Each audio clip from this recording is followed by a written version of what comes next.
Thought Bubble Audio.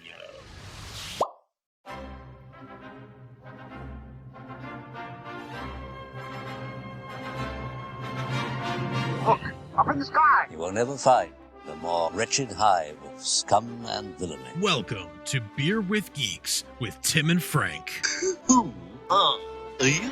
I'm Batman. I am Iron Man. Your friendly neighborhood Spider-Man. Hi, Christopher. I'm Nero. My name is Inigo Montoya. You're a wizard, Harry. A couple of guys with a couple of beers and a whole lot of pop culture nostalgia. Make it so, number one. Ladies and gentlemen, the Beatles. Named the dog Indiana. Life finds a way. I am serious. And don't call me Shirley. Now sit back and crack open a cold one, because it's time for Beer with Geeks. It comes in paints. Shaken, not stirred. Great Scott! I was way off. I knew it started with an S, though. Hi, and welcome to Beer with Geeks, where two geeks geek out with beer. I'm Tim, and with me, as always, is my lovable friend who loves to dress up and tell stories as a dog. Frank, how are you today?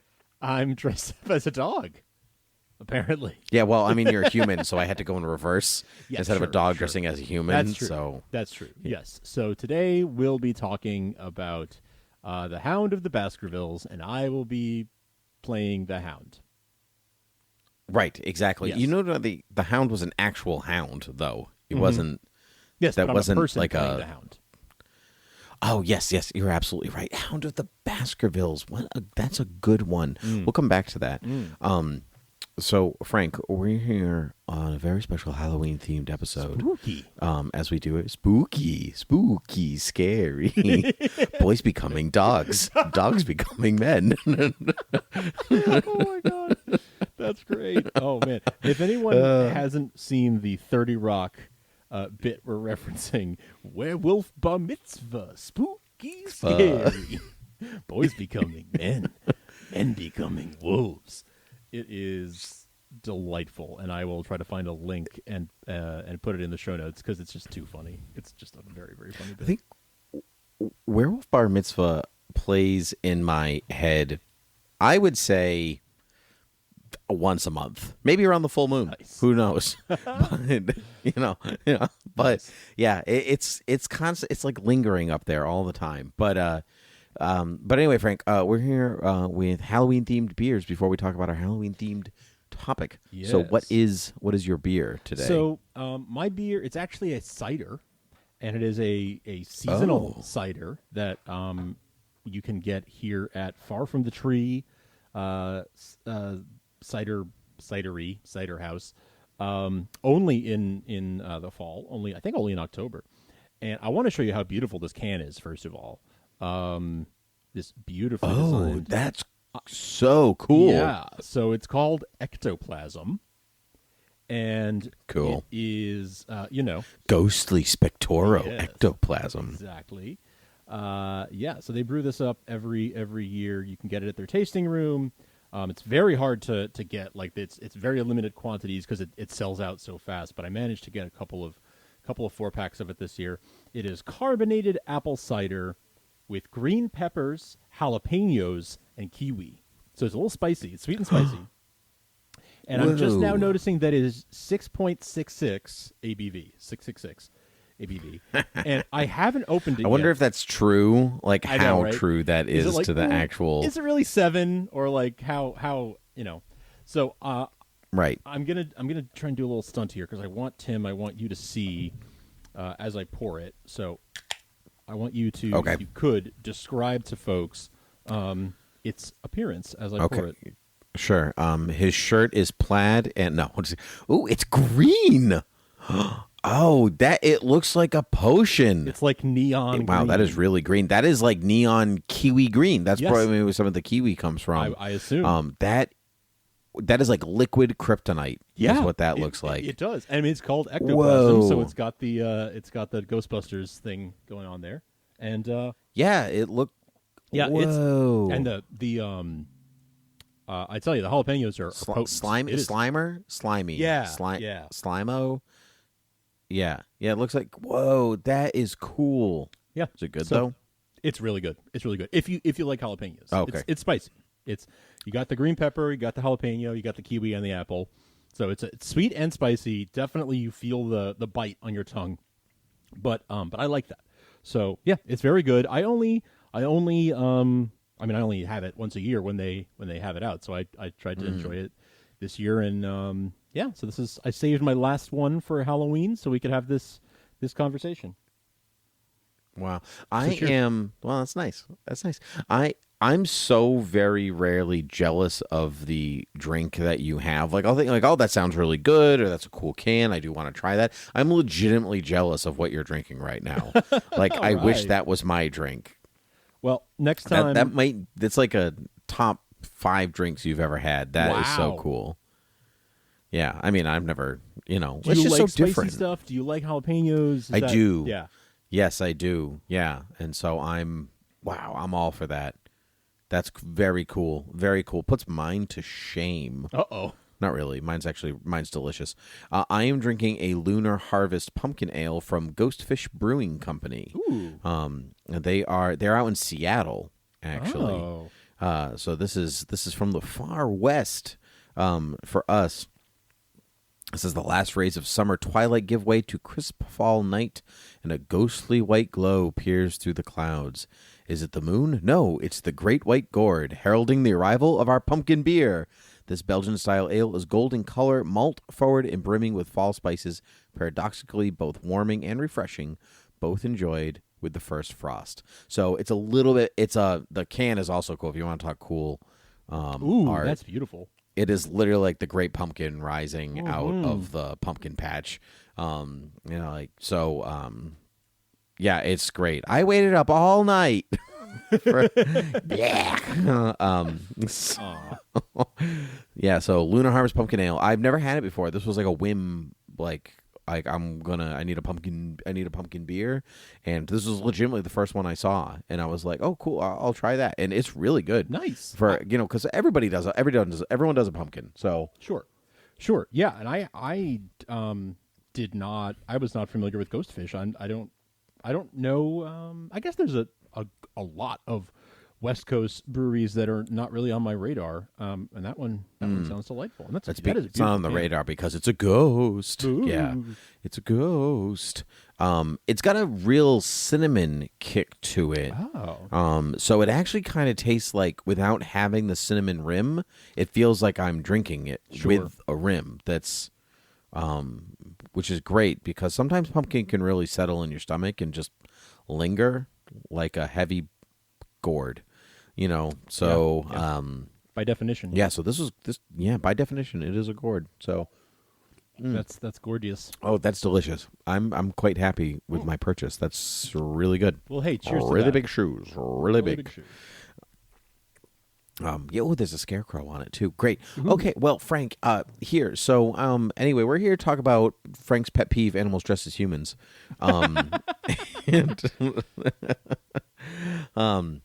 No, Frank. A couple of weeks ago, I was talking with my wife, as one is prone to do when married, and we were talking about Wishbone episodes. Wishbone, the lovable dog, PBS, just like humans, to tell stories from literature, and we were talking about like what to watch over Halloween and whatever else, and she had mentioned the Sleepy Hollow episode of Wishbone, and I had never seen it, and for some reason it had like passed me by. I think, I had really no memory of it, and the whole thing was on YouTube. And so I was like, so we watched it like right then and there. We were like, gotta watch this right now. And so then I told you, and you were like, hey, I want to do that too. So here we are. So it's been about 2 weeks since I've watched it, I would say. So some things might be a little hazy in my memory. But what did you think? You had watched it before? I had watched it before. I remember watching it probably the night it first aired. And then I think that they showed it at Halloween for a couple of years after that as well. So I'd seen it a few times on TV, but not in over 20 years, probably. So it's been a good long while since I saw it, and it's remarkable how much of it still felt familiar, and how much of it just when you see, even if you've seen a movie 2 or 3 times and then you watch it again 10, 20 years later, it is funny how moments will sort of jump out at you, and you're like, oh yeah, I remember that. I remember the crazy fortune teller lady doing her whole spiel in her tent, and like I remember the little pumpkins that all the little messages in the scavenger hunt came from. I remember all this stuff. So yeah, a lot of it was just memories flooding back from 1998 or whatever the year this was. I think it was 98, maybe 99. Yeah. Well, that's great. You know, the fortune teller lady was Wanda. Like, I don't know if you. Yeah. Okay. I don't remember Wanda, to be honest. I don't remember a lot of things about the show. Surprising amount of the I remember things as I saw them. So I was like, oh right, Joe Talbot, and I remember his mom, and I remember the friends, and I remember like things were coming up to me as I saw. But I was like, they said Wanda, like I should know who that is. I guess it's like a neighbor, but I didn't really remember. She was the neighbor. Okay. Wishbone loved digging in her yard, and she'd be like, "Stay away from my flowers," blah blah blah. Okay. Yeah, she was like the kooky lady next door because she was a gardener, right. So, right. Yeah. Yeah. So, yeah, and then of course, there's always the parallel story. So whatever's happening in Joe's life or somebody's life on the show, Wishbone can connect it tentatively to a famous work of literature, and this one is The Legend of Sleepy Hollow, which is one of my all-time favorite. I would think it's one of my all-time favorite stories. Really? I wouldn't even just say. I wouldn't even just say it's one of my favorite spooky stories or scary stories. Have you taught this story? Tell me. I did. Oh, well, you asked the dangerous question, Frank. Did I teach this story? Well, Frank, let me regale you with the story of Sleepy Hollow in case you were unfamiliar. So you have this. So it was written by Washington Irving, and Irving is responsible for really like the first real wave of American fiction. Romantic fiction in the romantic era, and so because before this America's still a British colony, and then they're at war, and they don't have time to write fiction because there is a war on. We just got letters. That's all we have time for, letters and cannonballs. So Washington Irving is kind of in the first wave of writers that starts to kind of define what it is to be American within writing, which is so funny because when you read his stuff, a lot of it's in the Romantic era, so a lot of it has to deal with nature and in some part the supernatural, which is funny because like if you go from Puritans to colonialists to Romanticism, you're basically following the trajectory of kill all the witches, and then we don't have time for witches, there's a war on, and then you finally get to the first Americana writing, which is really like spooky, scary. Witches are back, it's okay to think that they're not real, but they're real. That's kind of Irving's take on stuff. Sure. And so he sets the story of Sleepy Hollow in Sleepy Hollow, which then was known as Tarrytown, which is still a place you can go visit. You can actually go visit. My cousin's husband actually works in Tarrytown. He works in Sleepy Hollow, nice. Which is to me the coolest thing because I love that stupid town, even though the Salem police officers have all the municipal stuff has the witch on it. They renamed the Tarrytown Sleepy Hollow in honor of the story a while back, but or a part of the town. But all the municipal stuff has the Headless Horseman on it. I love that. I love when they embrace that stuff. Me too. Every town, we were just talking about this a couple days ago, but when a town has the thing, they embrace it. It is a thing. That's what we have, and sometimes it works out better than others. Yeah. It's always good when literature comes from that town. They have something to really grasp from there. True. Yeah, for sure. So anyway, the story of Sleepy Hollow is about this school teacher who is not from Sleepy Hollow, which is kind of like Dutch settlers, a lot of Dutch settlers, and so he comes into Sleepy Hollow, which is on the Hudson, and he is a pretty mediocre school teacher, and he loves going over to people's houses and having them feed him food. That's his big thing. He's an okay teacher. He loves taking advantage of people being like, "Oh, Ichabod, you must come over. You teach my child, so I'm going to feed you dinner." And he's like, "Okay." And he sleeps in the schoolhouse. He sleeps under his desk. as all teachers do. And Right, that's you're coming to us live from under your desk right now. Yes, I am. I don't know why I'm under it because I'm not asleep, but it's nice here. It's cozy. Yeah. So, so then his other big thing is he likes scary stories. He likes to read about witches and ghosts and specters and demons and all this stuff. And so but he's timid, so he scares himself, and so basically he falls in love with this girl, Katrina Van Tassel, who's rich and doesn't notice anybody or do care or anything else, but he's attracted to her and tries to woo her, like get her attention. But then this like Gaston-esque type figure, Brom Bones, is also vying for her attention, and like they kind of go back and forth in like trying to gain the upper hand with really no thought to her. And yeah, really, she's just a prize to be won, and she's not like a person. That's right. Great. I said Gaston-esque, and you said a prize to be won, which is a yeah, that's a reference. That is a Jasmine line. It's not a Belle line. Oh, yeah. I am not a prize to be won. I had it when she was kicking Gaston out of her house, but I mixed it up with Aladdin. So did I. Anyway. Yeah, so there's a big there's this big party, and they like tell the story of the Headless Horseman, who was allegedly a Hessian soldier, so he was a German mercenary in World War One, in the Revolutionary War. In the Revolutionary War, fought for the British, and his head was taken off by a cannonball, and he was buried in the woods, and so he rises as the ghost of the Headless Horseman, searching for his head. That's the story, that he haunts those woods. And so basically at the end of the story, Ichabod is attacked by the Headless Horseman on his way home after a party, and he disappeared. He's never seen again. We have no idea what happened to him. But every time that it's mentioned, Brom Bones tends to laugh. And so we're left with the impression that the Headless Horseman is not real, but Brom Bones dressed up as a Headless Horseman and potentially murdered Ichabod, all for the love of Katrina Van Tassel. It's a great story. Scandalous. It's scandalous. It is scandalous. So it is. So of course, Wishbone takes this story and applies it to Joe and his ragtag team, and Joe is Ichabod in this situation, right? So Joe is in a weird way timid of Halloween. He's superstitious, which is which is what Ichabod is. That's kind of where they tie the connection, right? Right. Yeah. So what's up with Joe in this episode? Yeah. So Joe's having he's being very superstitious. We see him, he's wearing his lucky gym socks everywhere for some reason, not just at practice, but apparently after practice too. And everyone's like, "Dude, your feet smell," and he's like, "Oh, it's my lucky socks," and they're like, "That's nice. You're not at practice anymore."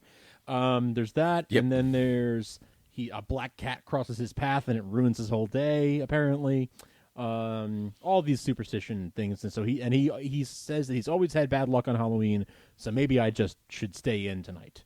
But his friends encourage him to come out to the new sports. Okay, so there's this new sports store that he checks out, right? This it's new like a athletic goods store, but it's also an arcade. Sure, yeah, why not? It's a small town; they can be whatever they want. You got to combine things. But I thought it was funny. He's like, I got to go check out this new sports store, this new sporting goods store, and then the owner of the store is like, every year we do this Halloween scavenger hunt, and I'm like, but you're a new store. You're a new store, yeah. Yeah. So I'm confused as to the timeline. Yeah, I'm confused about. Yeah, can you? Here's a calendar. Can you explain to me here, how does this work? But yeah, they have the big Halloween scavenger hunt, and Joe and crew with Wishbone in tow go to try to win the grand prize, which is a gift card to the store, and the bully which is in town. Genius marketing. Genius marketing. Really, it's genius. It's like It's also, whoever actually wrote the episode should go into marketing. Well, but it's also like, will people jump through all those hoops and solve these actually pretty challenging riddles? Because it's an athletic store. I get it. Jump through some hoops. Yeah. I get what you're doing. But yeah, would people actually go to all that effort for $100 gift certificate? I mean, I guess if you're like a 12-year-old kid, maybe you would. Yeah, It's also a fun. It's also a fun night. It's also a fun night out. I mean, it's not just like That's true. You know, That's like true. it's also the fun of dressing up and doing the scavenger hunt and all that stuff. So, like, let's say the gift card was like $100 to an Apple store or to a comic book store or to something like that. Like, yeah, I'd do that. Like, sure, why not? I guess it's a fun night out. Plus, I would spend money on something that I would enjoy. Would I do it for Dick's Sporting Good $100? No, probably not. No. But yeah, for something that I actually enjoy, yeah, you're right. Especially if you like puzzles and riddles and that kind of stuff, which they had to solve. So, yeah, it's actually kind of the whole episode. That's basically the framing device, right? Is that they're solving this puzzle, and there's like a bully kid who's sort of the Brom Bones, I guess, of the situation, who is like following them and cheating off of their work to try to beat them at winning the grand prize, and Wishbone is just keeps. I was struck by the transitions from real life back to Sleepy Hollow, and how he'd be like, "Wow, that's certainly a surprise," sort of like how Ichabod was surprised when, and then we'd fade back to Sleepy Hollow and keep going with that story. And I was really like, wow, some of these are really clumsy segues, and I love it. Yeah, it's funny that you say, because like I think the story of the scavenger hunt is fine. I think the retelling of Sleepy Hollow is one of Wishbone's best. Yeah, because Sleepy was pretty good. It's good. It's actually it's like weirdly accurate. Like, and they never like deviated a lot on Wishbone. They did a really condensed version, but this one was like, it's the whole story. It's a long episode. It's like 50 minutes, but in Sleepy Hollow is not a long story. It's a short story. It's just a short story, right? So there's like material to work with when you have time. But I just couldn't get over it. I'm like, this is a good adaptation of Sleepy Hollow. If you cut out all the stuff with Joe and the scavenger hunt, like, there's nothing in this episode of Sleepy Hollow that I was like, ew, no, that's not how things happen, or no, that's not incorrect. It's pretty faithful all right. retelling of the story.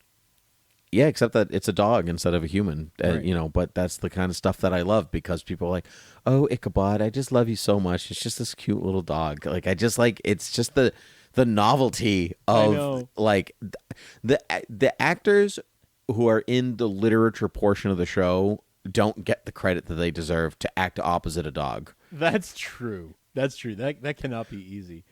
I did find it really funny. Marissa and I watched it together, and because we had both seen it when we were kids, so it was a fun reliving of it. And they were I guess those older folks who were telling Brom Bones the legend of the Headless Horseman, and, oh, do you think he'll come out tonight, and all of that. Those two older folks were like literally scratching Wishbone like under his ear and like under his chin, and so it's kind of funny because I'm sort of like, you guys all see he's a dog, right? Like, everyone, you're scratching his chin. Like, you wouldn't do that if he was a man. You wouldn't scratch Ichabod's ear if he was a man.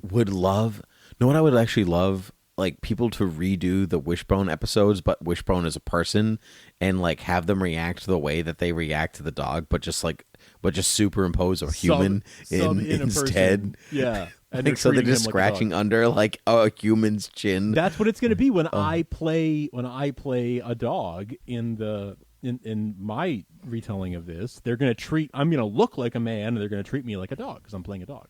That's right. That's right. So I can it's all just an excuse like, you dog, you. Hey!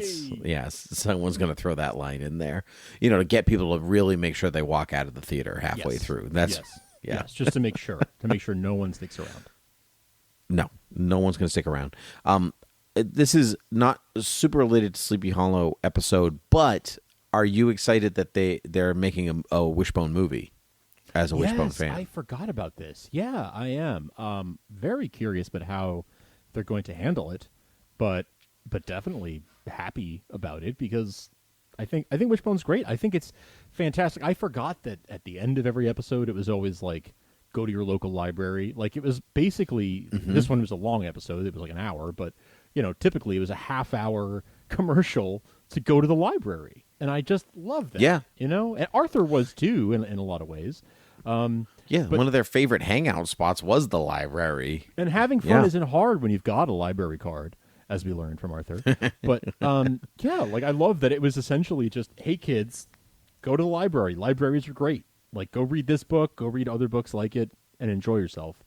What a great thing. And so, I love the idea of there being a movie, and, I don't know if that will be the message of it necessarily, or if it's just going to be more of a nostalgia play for millennials who remember a Jack Russell Terrier who read them classics. But either way, I'm all for it. Yeah, I mean, I'm sure... And maybe it won't plug the library as much as the show did, but I mean, Wishbone is responsible for getting people to read. I mean, I think my first exposure to tons of stories that was through Wishbone, like stuff that like really has resonated with me. I remember the Wishbone. If you talk like specifically Halloween versions, like I remember the Phantom of the Opera and Jekyll and Hyde, and what was the one that you mentioned at the Hound of Baskervilles, Wishbone did? Like those are some really first introductions to some very famous stories that I have gone back to like actually read the real thing. And truthfully, sometimes I haven't, and I just like the Wishbone version. That's it. I was going to say, for me, it's much more often the case. There are definitely Hound of the Baskervilles is one that comes to mind. Robin Hood. There were a bunch that I then later in life read them, but there's many more that I saw the episode as a kid, and that is my understanding of that story. Faust. I've never read Faust, but I know the basic story of Faust. When people say, he made a Faustian bargain, I think of Wishbone. Oh, yeah. I forgot that they did Faust, actually. It's a good episode, now that I remember. But there's even, you said Faust. I had Don Quixote in my mind, but I have read that. Oh, Prince they and the did Don Pauper. Quixote. Yeah. Yeah, they did Three Musketeers. That was my first introduction to Three Musketeers. I'm trying to think of one that Ivanhoe. I remember them doing Ivanhoe because I knew. I found out afterwards because I was like, "What's Ivanhoe?" And I had one of those great illustrated classics, those like white bound hardcovers. That Robin Hood showed up in Ivanhoe, and that blew my mind as a kid because that's basically like that's a crossover that I didn't know existed. Like, what is that? Like, Robin Hood and Ivanhoe are in the same. And I remember being disappointed that Robin Hood wasn't in the whole story. And Wishbone is just something that the super 90s kid stuff doesn't translate exactly well today, just because it's so very clearly the 90s. But I think the general thrust of the message for a younger audience still works. Yes. Yeah, I think so. Yeah, you're right. It doesn't. It's very. There's a lot of stuff that's very much of its time, and the fashion and the even just the way people relate to each other, talk to each other is very like of its time. But if you can put that aside, if you redid the Joe Talbot, the framing device for the story, and kept the actual Sleepy Hollow pieces exactly the same, it would work. It could still work today. You could just modernize the present, quote unquote, present day stuff. I'm doing air quotes, quote unquote, present day stuff. Modernize that and leave the storytelling the same, and I think it would totally work for modern day PBS. Yep, I think so too. Well, Frank, I think that's a good place to end it. Because we're out of time. So, Frank, where can the people find us? Yeah, you can find us at beerwithgeeks.com. From there, you can actually find everything else that you might be looking for, because from beerwithgeeks.com, you can find a link to Thought Bubble Audio, where all of our other shows are. That's our network. That all of these shows are under that umbrella. You can contact us there at beerwithgeeks.com, or email us at beerwithgeeks@gmail.com. You can follow us on Twitter at beerwithgeeks. You can find links to subscribe to the show everywhere podcasts are found, whether that's Apple Podcasts or Google Play or Castro or Overcast or Pocket Cast or Spotify or Stitcher or TuneIn. You get it. We're everywhere.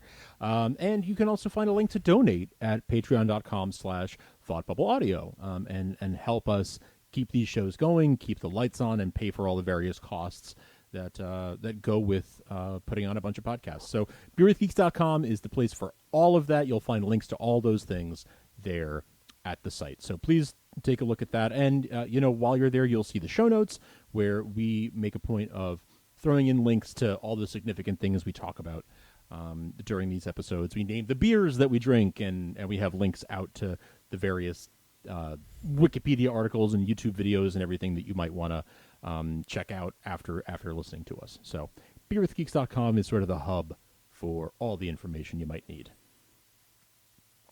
It was well said, Frank. So this was great. So until next time, cheers. Spooky. Scary.